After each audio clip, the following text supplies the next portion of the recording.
Yes, you can remove that. Thanks. You are Pranav P. Manangath. Manangath. Yes. Difficult to pronounce. What does that mean? It's a family name.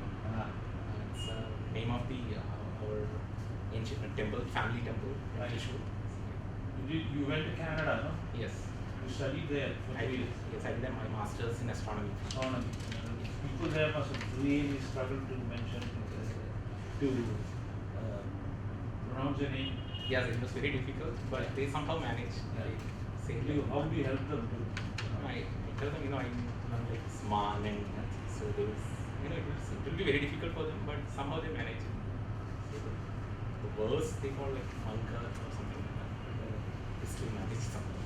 You must find a way to tell them how to pronounce. Yes. You have IIT. You've done a physics from IIT. Yes. 5-year integrated course. Yes. For 4 years. It's a 5-year course. It's a BS and MS dual degree. Yeah. So it's a total 5 years. How many people were you in the?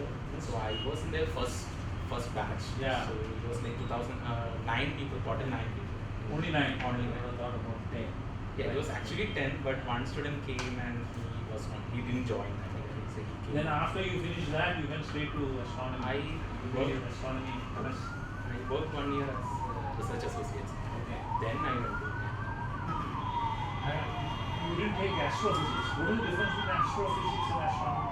So essentially it's astrophysics only. We are working in the astrophysics department. Astronomy, we generally, the course name is astronomy, but the work we are doing is specifically related to the physics of astronomy. So that's why it's astrophysics. So it is not just. What is the difference between astronomy and So astronomy is essentially about the study of anything beyond the atmosphere of Earth. Okay. So in which all the things like planetary motion, sun, whatever the reactions that's happening inside sun, everything comes under that. But in which it can be also about astrochemistry, can be the the chemical reaction that's happening on the atmosphere of different planets. The astrobiology is there, where you look into the possibility of having a life in other planets. So so that's why this distinction comes. Astrophysics is essentially all about the physics that is related to astronomy, how planet moves, how stars are formed, how galactic rotations happen, all these things. How, at the end of the day, how the universe is formed. what is this dragonfly telescope? Telephoto array. I don't exactly remember, sir. If I remember correctly. In Canada. Yes, the dragonfly is essentially looks for. So I need to more read about it. I don't remember exactly what wavelength it is. Canada only they have. So It has connected up a series of optical telescope arrays so that each one lens goes on to the other. So instead of having a huge lens, anyway, Yes. I'm not really. You Yes. better read up on that. Yes. Okay. You have you've done Malayalam language one option. yes, literature, Malayalam literature. Malayalam literature. Now tell me about this. There is a big fight going on between Amazon and Reliance. You aware of that? Sir, I remember. In India. So when I say Reliance, it must be the fight must be in India. Yes, I So remember. there's a big commercial fight or trade fight which is going on between Amazon and Reliance. Yes, I remember. I don't exactly remember what it is. I know that it is about the retail. They want to Right. Amazon want to enter to the retail sector in India and You're already in the retail retail sector. sector. So it's about. I just know that it's about it. Sir. This is about the company called Future Retail. Have you heard of Future Retail? Yes. So What is that? it's a retail company of Amazon. Okay. So I don't exactly remember this. Right. Let's come on to this. You know this. We have India is a federal Yes. scheme of things. You have the center and you have the states at the bottom. Yes. Look, in the constitution itself, it's very crucial to have center-state relations. Yes. Are very crucial in the whole hierarchy of the scheme of things. Yes. Of late, when I say of late, maybe in the last 5 to 10 years, has there any perceivable change which has occurred in center-state relations? If so, in which direction? is in favor of the center or is it against the states? Or is it in favor of the center or is it in favor of the states? So the changes that's currently happening is, I felt like it was multidimensional.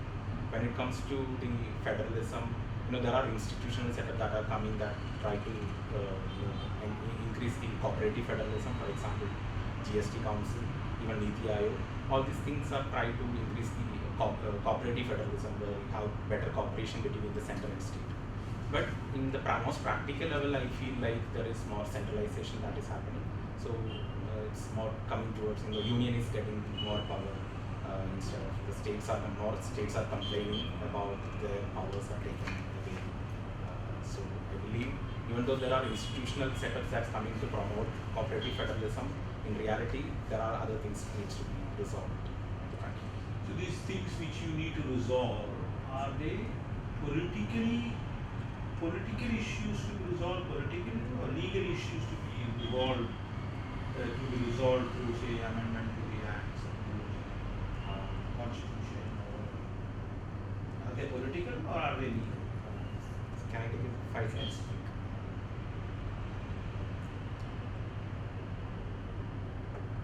So there are two aspects to that, right? So there are both political aspect as legal things.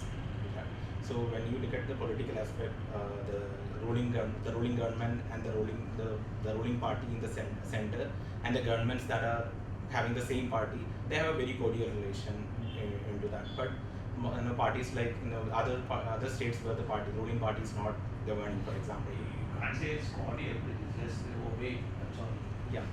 Yes, sir. Subservience. Yes. Center says do it. That is not for the present government, even the previous government. Congress says yes, probably yes. But when it comes to in other states like West Bengal, when the BSF, when they increase the jurisdiction of the BSF, so that kind of things that actually getting into the federal system, they're directly coming into conflict. So that is happening. That is political. I feel like not just political. There, the political aspect as well as legal aspect is there. And the legal aspect, you said there are two aspects: political side and legal side. Legal aspects related to, for example, I cannot find an example. Okay. GST, is it centralizing or decentralizing? GST is supposed to be cooperative federalism. It's supposed to foster cooperative federalism. But when it comes to the voting pattern inside it, you need to get 75% of total votes to make any changes inside the GST Council, and the states have 75% or 60%? Ma'am, I remember it is 75%. I remember it as 60%. Usually 51% is majority. Here it is 60%. Maybe I'm sorry, I may be forgetting it. Okay, come back to this. We'll come to this issue again. Okay. Whether it is 65, 70. What I remember is 66. What is it centralizing or decentralizing? That was my question. So what's essentially happened was states got some of the taxing rights of states got taken away into the GST, so they cannot make changes for their own taxing. So essentially, it is the Central has also done that. You can't make changes to the central but yes, rates. They used to do excise and customs not there. Excise they used to decide, but now they can't decide. Yes, sir. But states have the center have other arena of getting finance through finance, but states does not have that. They already have the fiscal deficit cap. They cannot go beyond that. So they are always confined to get more financial. Their arena of getting finance is getting reduced after GST. Okay. You said 60%, 75%. Madam said 65 to 60%. Of what? So among the total vote share, I believe that 66%. No, about what? I mean, if it is a parliament, you can say 540 members, you need 50% majority. You Yes. say that 271 is a good majority. Yes. But here, all the states are there, center is there, it's percentage of what? So in GST Council, you have members from all the states, and They all have equal vote? No, don't exactly remember the voting. How many members from each state? Only the FM from a state. Yes, finance minister from. Yes, so each state will got one vote. Maharashtra will have the same vote as Nagaland or Goa. Central has two. That Yes. is the Finance FM and and the deputy secretary. Yes. Yeah, two members from the center. Yeah. The board share. Right, anyway, we'll leave that. You can ask. Okay. Pranav, Yes, sir. this Manangath is the name of a temple? Manang is essentially it's a name of our temple. In every family has a temple associated with that. So I see. So It's this is like- a family temple name. it's like it's a name of the family. This is your fourth attempt or third? So it's my second serious attempt, but I have given some attempts before along with my friends. Okay. What was the idea in doing that? See, in 2013, some of my classmates got into service at that time. While I was in my 5th year, and they were there in their 4th year. So I was excited. I wanted to see how the exam goes, and I gave an attempt in 2014. And after coming back from Canada, that's when I started, seriously wanted to look for civil service. So in 2018, I came in 2018 January itself, and I gave an attempt that year. That was a very bad attempt. In 2019, I was working and I had some financial issues, so I was working and preparing. Then 2019 I did that. But the real serious attempt started in 2020 and 2021. So that I get it. First time I passed police, this time I passed police. Good. So I find that you are inducted to the University Hall of Fame. Yes, sir. How did that happen? What did you do? So in my second year of my masters, I was the university doctor in academics, as well as I was working as I did some outreach programs for astronomy in Canada, in London, Ontario. So considering these two factors, they chose me into the University Hall of Fame. They usually take around 6 to 9 people every year from the entire university. From the graduate level, they take around 6 to 9 students. Can you tell me any way by which study of astronomy will help you as a civil servant? So yes, it can have impact in philosophical as well as practical level. Philosophically, I believe that studying astronomy should reduce your ego, because you are talking about the entire universe and you stand as a human being where you are standing. So that should reduce your ego, and that should help in your emotional intelligence. And apart from that, you are working with a lot of technologies. Specifically, currently the astronomy I was doing theoretical astronomy. So it's all about doing computation program related to data processing. So I was working with a lot of data. I believe that aspect of astronomy will definitely help me in my administration. Okay. These days, you are in Canada. Yes, sir. These days, a lot of our youngsters are immigrating to Canada. Yes. What is the reason for that? So I believe generally from Kerala there always has been immigration to other countries. No, it's happening all over India. Yes. Not only in Kerala.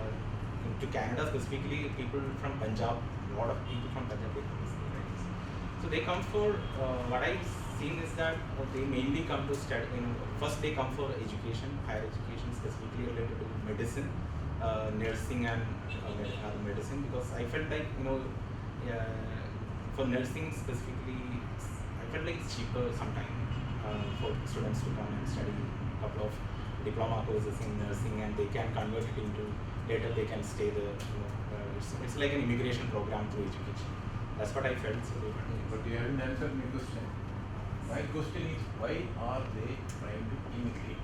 Sir, I believe one of the major problems from India is that unemployment is increasing.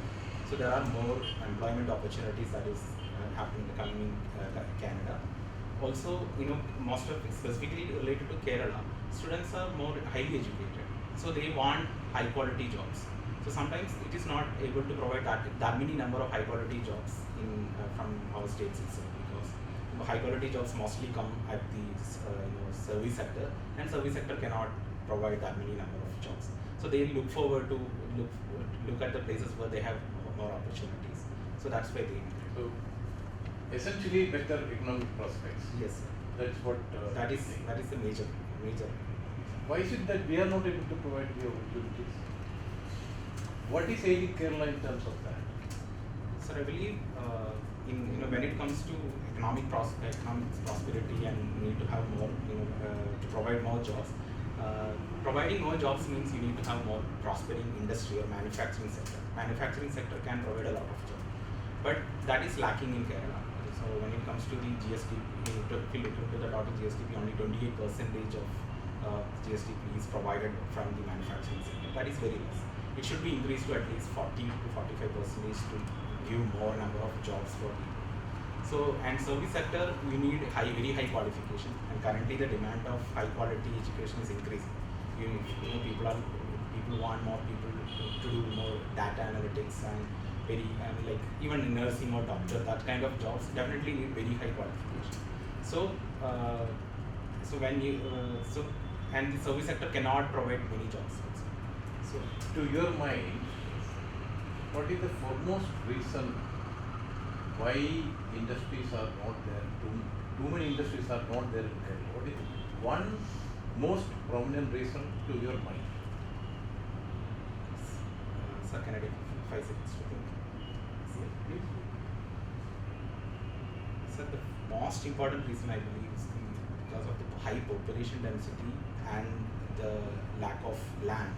You cannot make a lot of big industries near to residential areas. So Kerala is according to Amartya's, and Kerala is not urban, neither urban nor rural. It's a urban area. So everywhere you have a high population density. It's uniformly spread across, almost uniformly spread across Kerala. So it is very difficult to find land for the manufacturing sector in Kerala. This is the foremost reason. So that's, in my opinion, that is the most important reason. You have heard of the Supreme Court judgment on the Sabarimala temple Yes. issue, Yes, sir. where women were allowed to enter. Yes, sir. What is your view about that judgment? So I believe that judgment was essentially upholding the equality principle of our constitution. I believe that women, just because of their gender and because of the issues related to there are many things related to their periods. There are many misconceptions related to periods. Because of that, they are actually denied entry to temple. I believe that is against our constitutional principle, and the Supreme Court's judgment, I believe, it's a really good step towards opening up. But many women in Kerala said that we don't want to go there. I believe patriarchy works in a very mysterious ways. Most of the time, woman itself carries that flag of patriarchy in our society, because that's how it is tuned in our society. No, but in the Supreme Court, the bench which gave the judgment had a woman judge. She was the only dissenting person. Yes, So you can't say that she is under the influence of a male person. She is Supreme Court judge. Yes, sir. She said that I don't agree with this. Yes, sir. Women should not enter, she said. How do you explain that? So I think she was essentially looking into the essential and the practices, looking into the religious practices about the whether Supreme Court should be involved into that. So it's not but I believe she was. I cannot say looking to the judicial wisdom of her. I cannot criticize that. But what I believe is what the majority did was correct.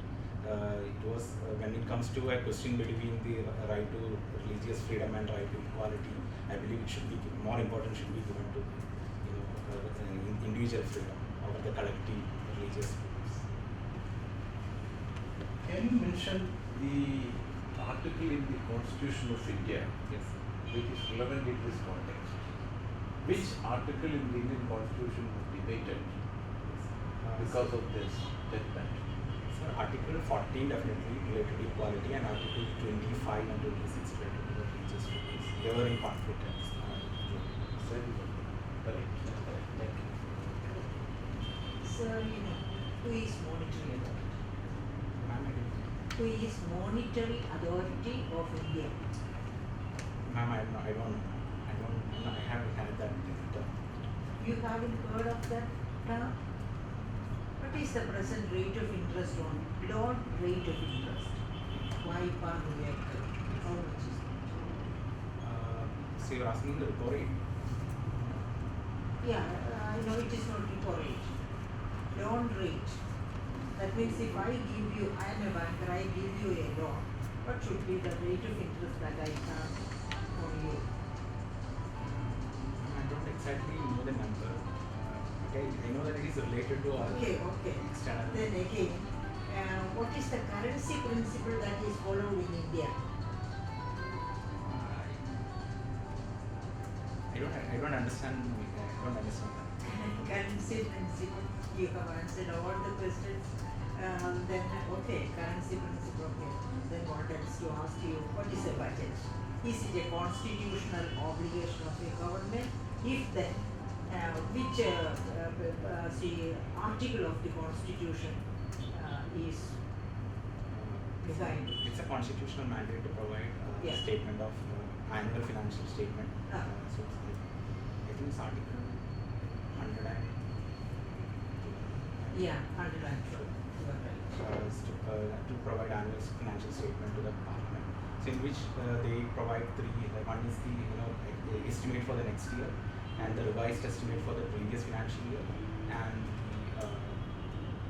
the next for the current. They look into the status of the current financial year. What is the size of the this year's central budget, union budget? I think it's around 30 lakh crore rupees. 30 lakh crore?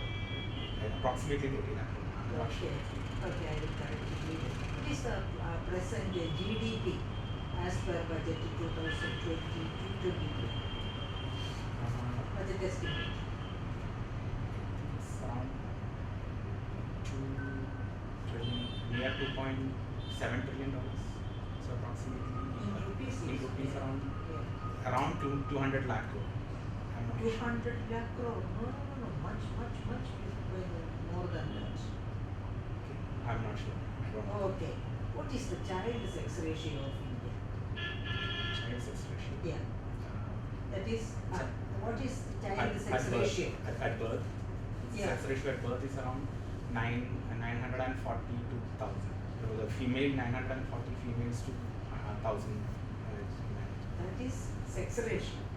Even that is wrong. What I ask is child sex ratio. That is between 0 to 6 years. I don't know. Okay. Then what is sex ratio then?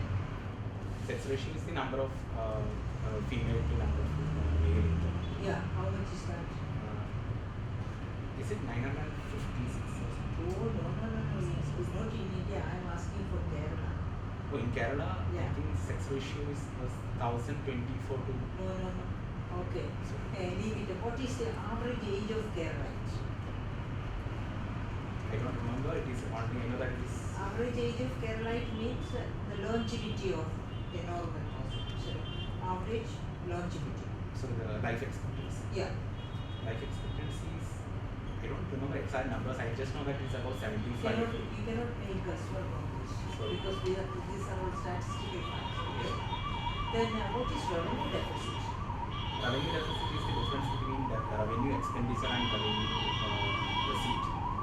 For example, in Kerala it's around. Which is higher, which is lower? In Kerala, the revenue expenditure is much more than revenue receipt. Around 30,000 crore. What is FRBM?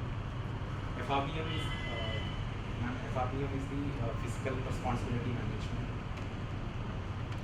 Fiscal responsibility management. Sorry. Through what? It's of course fiscal responsibility management through what? B stands for? But Yeah, fiscal responsibility.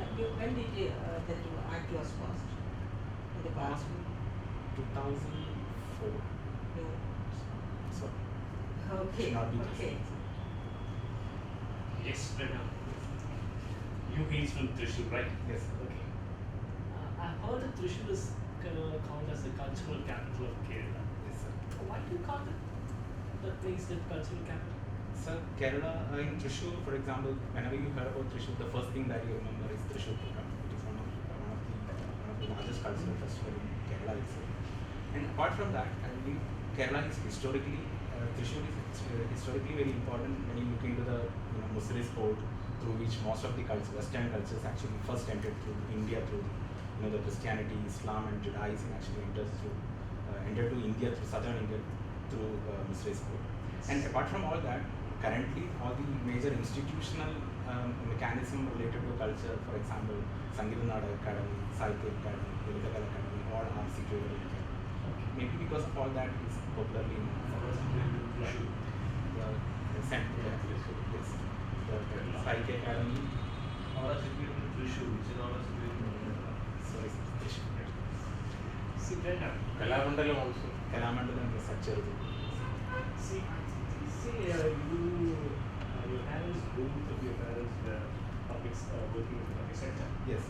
and still you preferred physics. So yes. Yes. So, why did you opt for engineering or medicine? Physics always has been one of my most favorite subjects even from in school classes.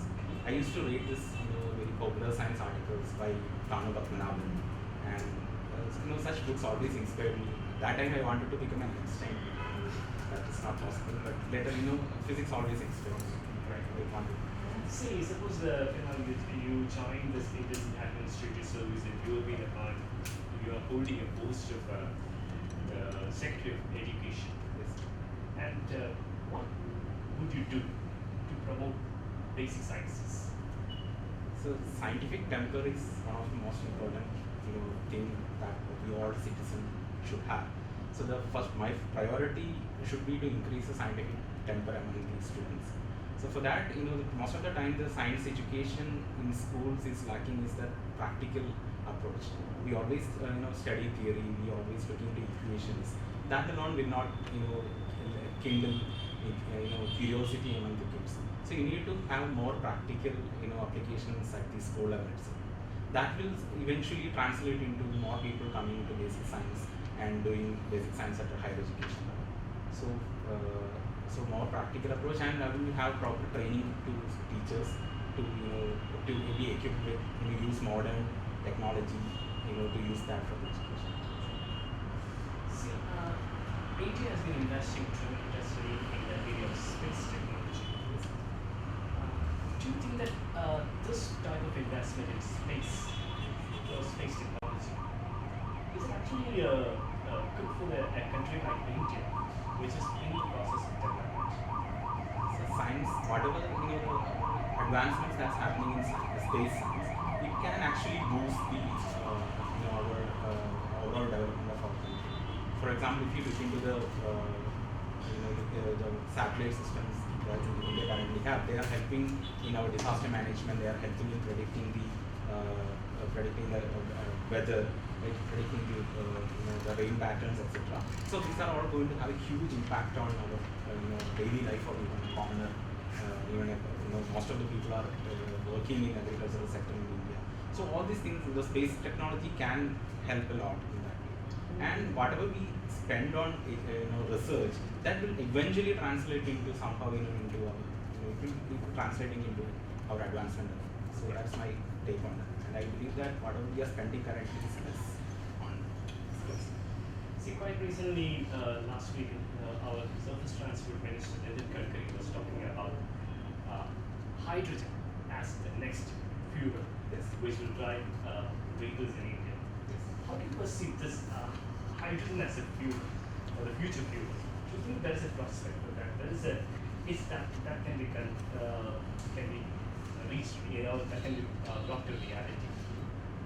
So hydrogen is one of the most greenest fuel that you can have, because when hydrogen burns, what you are getting is essentially water, and you are getting one of the highest energy density. It has one of the highest energy density also. So it is going to be the future fuel for the world. But the current problem is that how we are producing the hydrogen. So currently we are making hydrogen from fossil fuels. So essentially whatever the hydrogen we are getting, we are already dumping some carbon dioxide into the atmosphere. So the future is that we need to get some greener methods to produce green hydrogen, or currently what we are getting is grey hydrogen, because there are associated carbon emissions from it. So the hydrogen is going to revolutionize the sector, different sectors, including automobile sector and other sectors. It's going to be the future energy, along with nuclear. Quite recently, NASA was suggesting that probably they are looking into the prospects of getting hydrogen from Mars. Okay. Now, as an astrophysicist or as a person who is well versed in astronomy, how do you see that? How do you see this in the near future? This happening in the future? Sir, I'm skeptical about bringing hydrogen from Mars very recently. Maybe in next 100 years it may be possible, sir, but not currently. Currently, even to produce some oxygen in Mars, it is taking, there is an instrument on the Perseverance called MOXIE, which is producing oxygen for, it takes 10 minutes to, take hours to produce 5 grams of oxygen in that machine. That can, so it will be extremely difficult to bring back hydrogen from Mars to, Earth. Maybe in the next 100 years it may be possible. See, have you heard of this Large Hadron Collider? Yes, sir. What do you know about that? So Large Hadron Collider is it can be called the largest machine in the world. It's essentially an accelerator which accelerates, essentially protons at very high speeds which are very close to the speed of light, and they collide with them. So when they collide, what we are expecting to see is most fundamental particles in the universe. So there are 4 fundamental forces in the universe. So there are associated particles also. So the standard model, which predicts things like quarks, things like Higgs boson. So all these things we are expecting to see, Higgs boson and other. Even some of them are currently there, hoping to see things like dark matter also. So it's going to study the origin of it's essentially will help us to study the origin of the universe, most fundamental things. Just one question from the you are coming from Kerala, and I heard that Kerala is facing a big problem of aging. Yes. Now, how do you perceive this issue? Is it because of the migration that is happening that you don't see youth in Kerala, or is it because of something else, or your demography? What is happening in Kerala? So Kerala has been they've been doing really good in health for a long time, health and education. So people are living more, later 80s or later 90s, essentially. So that is one of the reasons why aging is happening. So and in Kerala the birth rate is reducing. The total fertility rate is actually below 2. So essentially, the more number of people currently are in an older age, and younger population is actually reducing. That's the reason why Kerala is aging. So basically, migration obviously has an impact on that, but I think it's all about better health facilities and the health status of Kerala. You've seen the migration towards the European nations and the migration towards the West Asia. What's the basic difference between the migration to West Asia and to Europe? So what I understand is that migration towards West Asia is mainly for jobs that are needs lesser skills. But when they go to Europe, it's essentially they all go for higher skill jobs. That's what I mean. Okay, that's it. Okay. Pranav, can you tell me the constitutional scheme of managing the financial relations between the state and the center? So we have Finance Commission under Article 280, which deals with the how to share the tax revenue that's getting the center is getting. So under which we have different parameters like how the different parameters like the population control, the area, the forest cover, etc. There are different parameters using which the Finance Commission will decide how many money from the divisible pool of tax should be given to the states. I'm thinking is that what you're asking? Okay. On your hobbies, it's written you like watching series and OTT. Yes, sir. Can you mention a few laws in India which controls or manages or looks into the OTT? Currently, I'm aware of. Currently, they are controlled by IT Act 2000 and some sections like Section 69 or 79. I don't remember exactly the numbers. So that is actually currently looking into the controlling the OTT platforms. But recently there have been some regulations coming, information technology regulations came specifically for OTT platforms, in which the central government is asking the fiduciaries, data fiduciaries to have some regulation within themselves and some regulatory certification for specifically for OTT, the movies or other programs coming through the OTT platforms. So these two are the main. Do you remember any case laws which So I don't know. Thanks. I'll come to that. Thanks. Formally as well.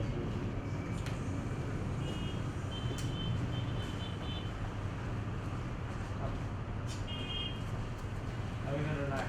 Okay. Okay, Pranav, so that's extremely well done. Okay, thank you. You have so in a very confident manner. You are very sincere in your comments or the answers, so you are what your point. And pretty good, very well knowledgeable on a lot of things. Okay. There are gaps, but that's okay. Good number, very good knowledge. Sort of coincidence. When I was in the interview in 1976, they asked me that very same question father asked Okay. about the finance commissions. Okay. And I gave exactly the same answers that you gave. And they were so impressed. Okay, thank you. I mean, it's just a coincidence. I just thought, because later when you get into the service, or even if you don't get into the service, you will remember the questions which are asked, where you have knew the answer. You mentioned the Article 290, you mentioned this, you need the horizontal division, all that you mentioned. They are happy. So when you give the right answer, something clicks. Although it's not a thing about knowledge, something clicks somewhere and it really clicks. And the way you speak also is very good. It's a very good command, good subject. The way you're not kind of informative, like telling us conversational, but at the same time you're trying to inform us about it. That's very good. You're not acting as if you're subservient to us. You're not acting as though you are superior to us also. That's a right proportion. That's really good. But you have to read up a whole lot of it. I like your answer on Shabarimala. I don't know whether he liked it, but I really like that Patriarch bit and all that. Because you didn't get into the bit, but you played somebody else, and it's a tricky question, extremely tricky question, but you can't expect tricky questions. And you answered you steered clear of all the controversies, and you really gave the right answer. But not overemphasize that. Read a little more, if possible, about that judgment, dissenting judgment, the legal point. Just maybe it's a legal guy who's going to ask you this question, so they look for that legal point. But you did the right thing. I mean, you skipped that part about the lady judge, why you're not supporting and all that, individual wisdom and stuff. That was very, very good. Learn about uniform civil code. Okay, about divorce policy in India. It's coming up in your so learn about that. Shouldn't catch you by surprise, things like that. Very composed, no regrets or anything. That should be the way.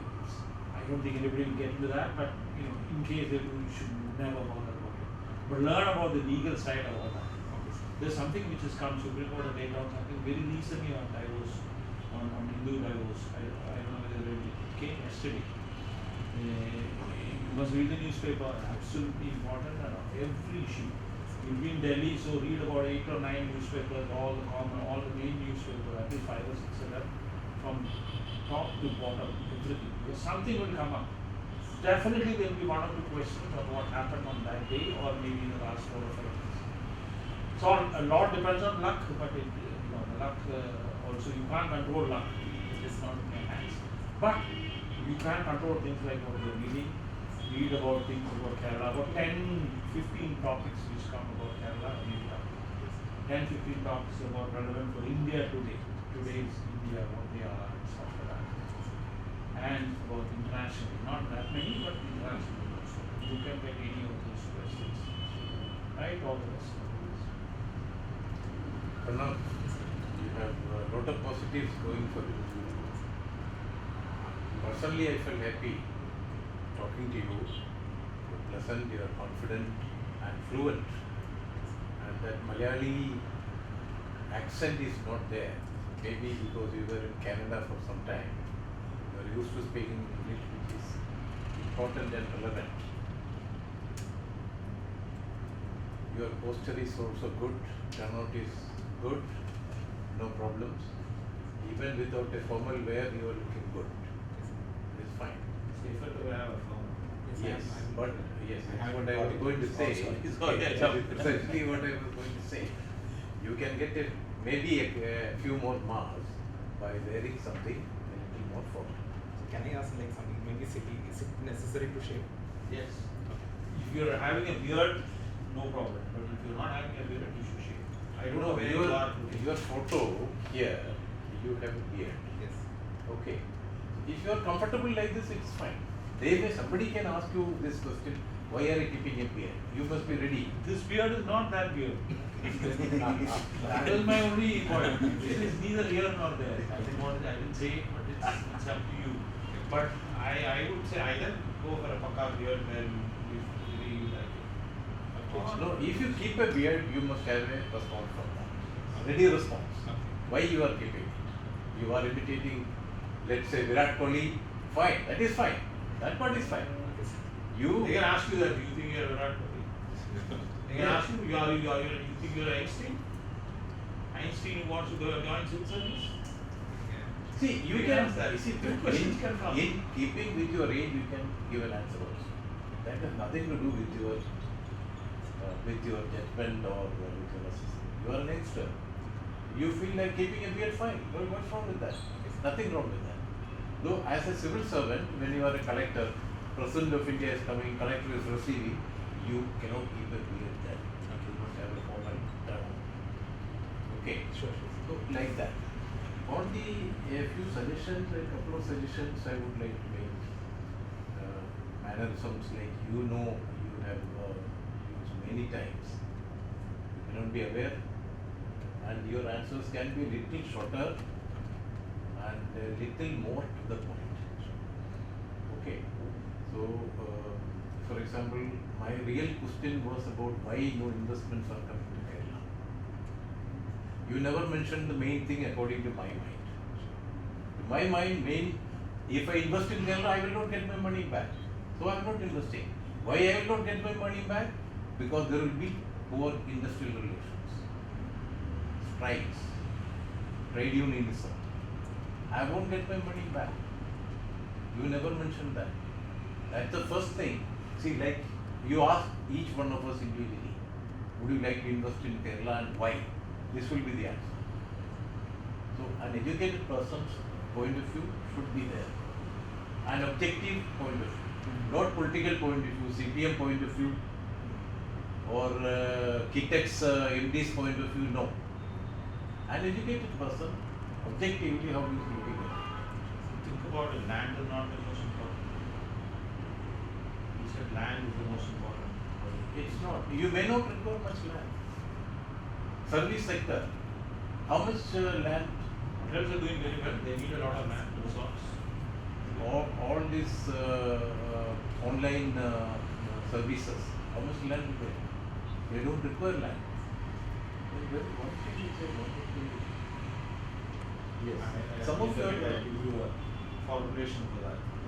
See, you answered one question quite well. I asked you a very bad question about how does the study of astronomy, how can it help us in this? It's a very tricky question, meant to fluster you, meant to perplex you, but you answered it beautifully well. You answered very well. That is Quite very well, good answer. quite well. See, like that, you must come up with formulated answers. You can 10-15 areas. What are the possible questions? Formulate answers. Make a video out of that. Listen to that. Improve that. My best wishes for it. One just before it is good, on that, what stands in the way of Kerala? He said interstate, the relations between, industrial relations between, that's basically you're talking about militant trade unions. Yes. That is very much there, but it's there in a lot of places also. a general way of handling this is that in Kerala, for something which is peculiar to us, when you say us, then you are becoming part of that Malayali psyche, Mallu. Okay, something which is peculiar, we cannot accept people who have done well financially. So you don't get the kind of recognition that a person who is a good industrialist, a person who's got money makes elsewhere in Kerala is put down as bad. It's probably something to do with our psyche, the way you look at it. So when you improve socially, economically, you're not improving, you're not going up socially. So there is a tendency to be viewed as somebody who is taking advantage of us, that kind of thing. Put it in a nice way, a positive way, and say that probably that's the reason. And then you blame it on the Madhu psyche. Then everything the others, that's the idea. They said, that's the problem. It's actually, I believe that is the reason. Because this militant readiness and such, that is part of that. That is very much there. But a lot of industries are there who handle that issue. You can handle that issue, no problem. But still, like, look at what is the name? That Kitex fellow. He made done so much, but then everybody will pull him down. Anyway, that's just a suggestion. Okay, Pranav. So all these people say that you are wonderfully well performed. But I cannot agree with that because there is a gap. There is a gap. For example, just a minute.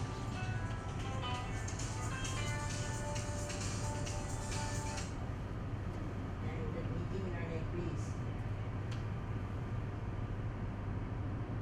കഴിഞ്ഞില്ല ഞാനിവിടെ ഇപ്പോൾ interview നടന്നുകൊണ്ടിരിക്കുക ഇല്ല കഴിക്കാൻ പോകുന്നേ ഉള്ളൂ okay thank you ഇല്ല sorry ഇവിടുത്തെ പാട്രിയാർക്കിയുടെ പ്രശ്നമാണ് ഒന്നും സമയം 3 times. Okay, I fully agree with that.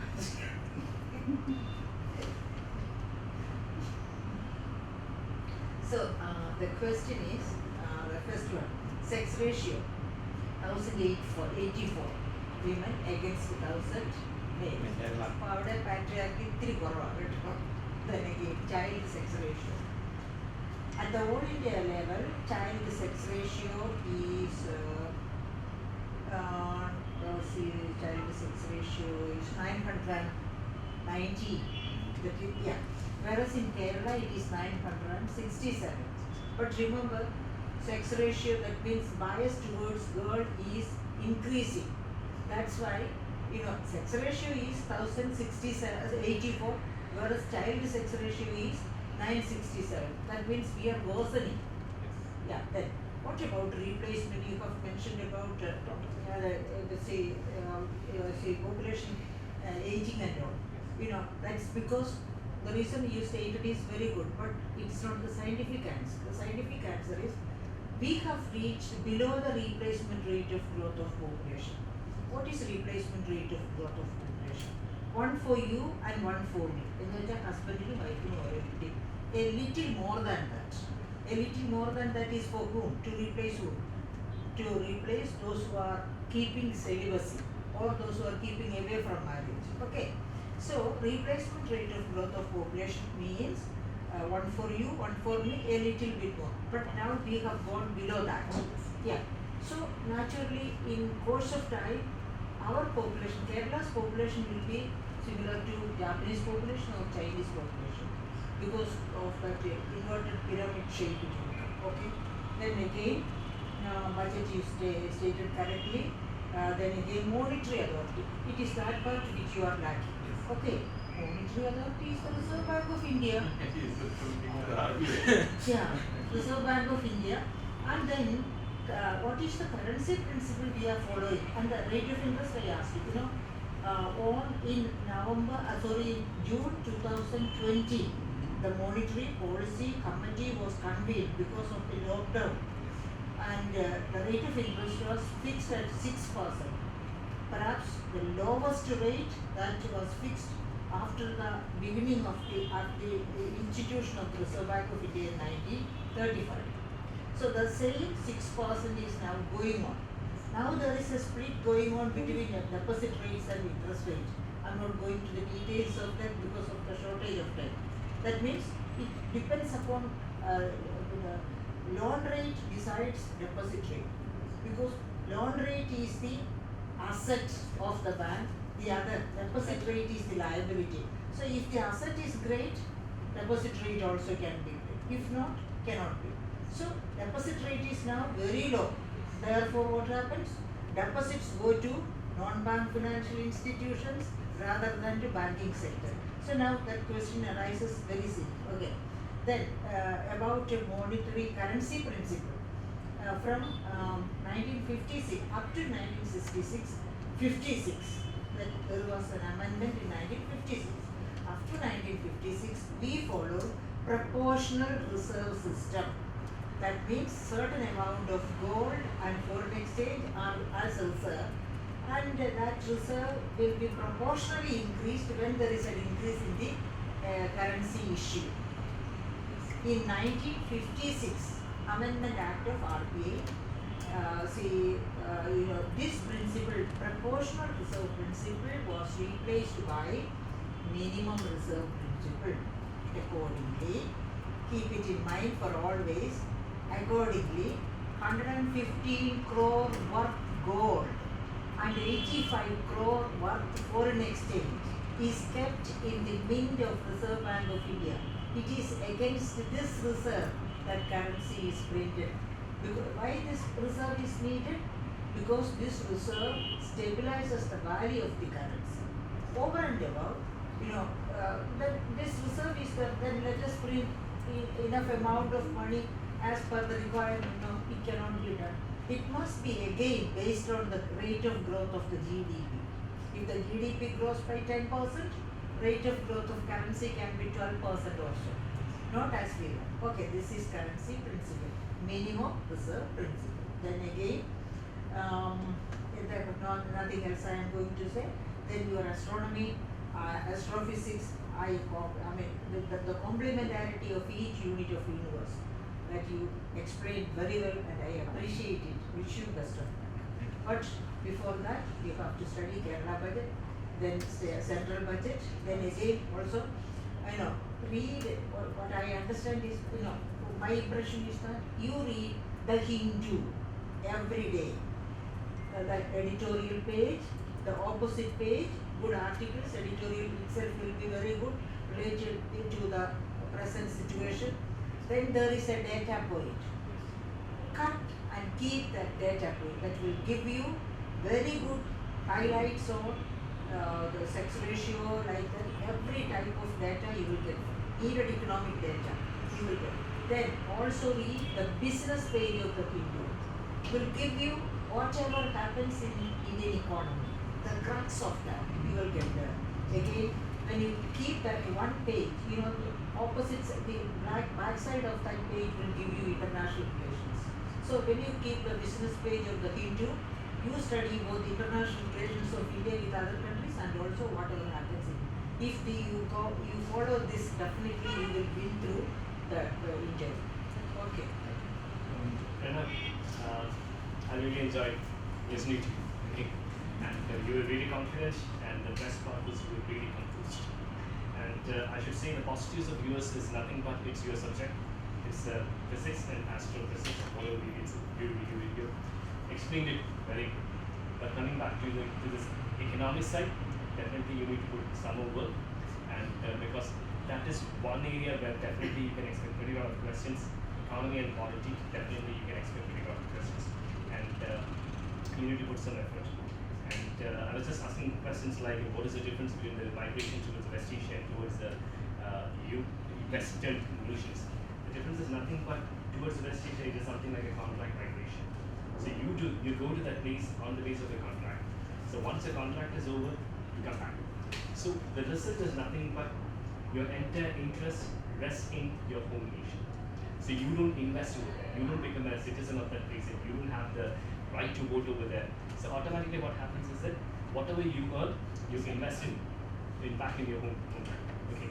Whereas the migration towards the Europe or the Canada, what happens is that after some time you can become a citizen. So what you do is that you earn something, you invest with it. Right. So that is income. So that's a permanent type of migration. The other is a contract migration. So this is a basic difference. Other than that, you did it very well.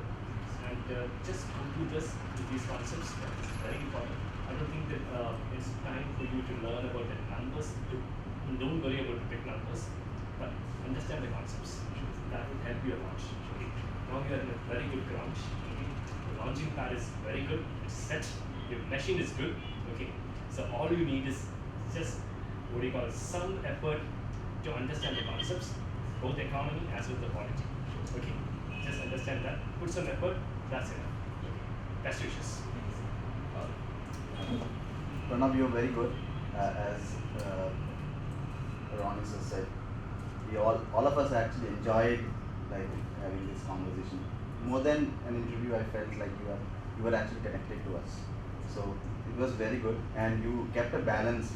Even if you answered something, you may have a mind on that answer, but you actually managed to have a balance. Even in the Shabrimala case, there's one thing that you actually balanced the female judgment, the dissenting judgment that you said about. You actually spoke about that. She focused on that judgment actually focused on essentiality practice test, and the others are focusing on the equality gender. But at the end, you said one thing, one sentence, that I feel the fourth judgment that they gave, that is the correct. That would mean the other one is wrong. So if you would have avoided that sentence, it would have been perfect. So you have to just little bit brushing on information that you have, and you have a clarity of thought. You have clarity, and since your optional is Malayalam, you might not have many questions from Malayalam, but otherwise you have a range of subjects with you. You have physics, you have astronomy, so you have to make sure you have